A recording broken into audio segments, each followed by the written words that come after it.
అనగనగా ఒక రాజు ఉండేవాడు. ఆయనకు ఒక పెద్ద తోట ఉండేది. ఆ తోటను కాపాడే పని సూరయ్య అనే మనిషి చేసేవాడు. సూరయ్య భార్య పేరు నరసమ్మ. వాళ్ళు తోటలోనే ఉండేవాళ్ళు. ఒక రోజు సూరయ్య తోటలో తిరుగుతుండగా కొన్ని చెట్లు మేసిపోయినట్టు కనిపించింది. సూరయ్యకి భయమేసింది.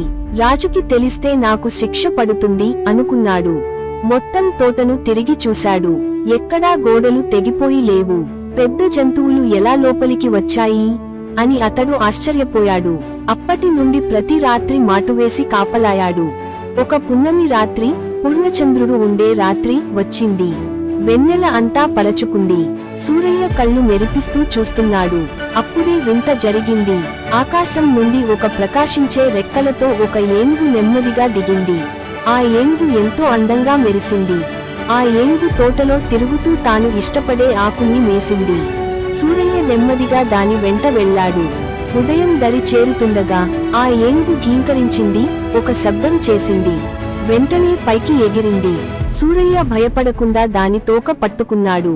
ఇద్దరూ గాల్లోకి ఎగిరిపోయారు. ఆసక్తికరమైన ఓ వింతలోకం వచ్చారు. అక్కడ నేలంతా రత్నాలతో నిండిపోయింది. ఇళ్లన్నీ బంగారంలా మెరుస్తున్నాయి. జంతువులు గాల్లో ఈదుకుంటున్నాయి. పక్షులు మాట్లాడుతున్నాయి. పాములు తమ తోకల మీద నిలబడి నాట్యం చేస్తున్నాయి. ఎంత వింతలు, ఎంత అద్భుతాలు! సూరయ్య తనకు నచ్చిన రత్నాలు మూట కట్టుకుని తీసుకున్నాడు. మళ్ళీ పున్నమి వచ్చినప్పుడు రెక్కల ఏనుగు తోక పట్టుకుని మళ్ళీ భూమికి తిరిగొచ్చాడు.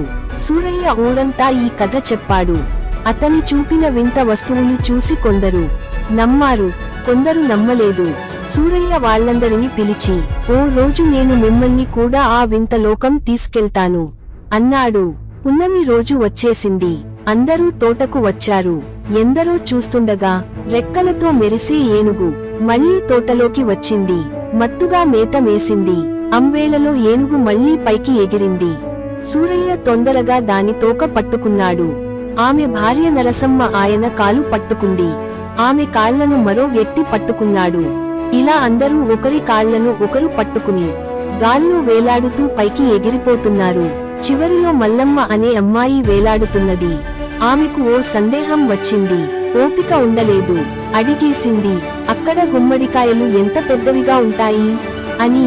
అందరూ వినిపించుకుంటూ చివరకు సూరయ్య దగ్గరకు ఆ ప్రశ్న వచ్చింది. సూరయ్య ఆనందంలో తట్టుకోలేక రెండు చేతులు చాచాడు. ఇంత పెద్దగా ఉంటాయి అని చూపించబోయాడు.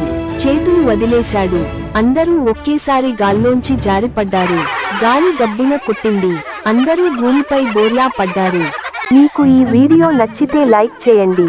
ఇలాంటివి ఇంకా కావాలంటే మా ఛానల్ను సబ్స్క్రైబ్ చేయండి. మీకు ఏదైనా కథ గురించి తెలుసుకోవాలి అనుకుంటే కామెంట్ ద్వారా తెలియచేయండి. మేము మీరు చెప్పిన కథను వీడియో రూపంలో మీ ముందుకు తీసుకువస్తాం.